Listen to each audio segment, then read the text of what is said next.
嗨，大家好，我是阿令，阿龙妹明啦吧？阿令လို့ခေါ်ပါတယ်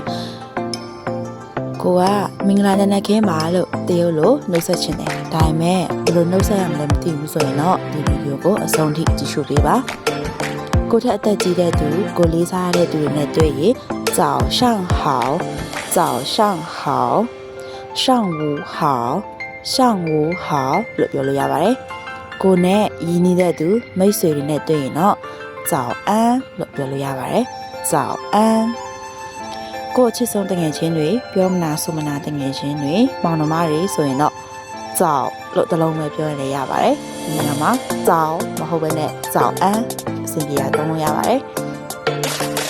ဒါဆိုရင်တော့တယောက်နဲ့တယောက်တွေ့ရခါကျရင်တရုတ်လိုနှုတ်ဆက်စကားစာပြောလို့ရပါပြီအဆုံးထိကြည့်ရှုပြီးတဲ့အတွက်ကျေးဇူးတင်ပါတယ်ရှင်အားလုံးပဲစာရေးလာရအဆင်ပြေကြပါစေ谢谢大家再见哦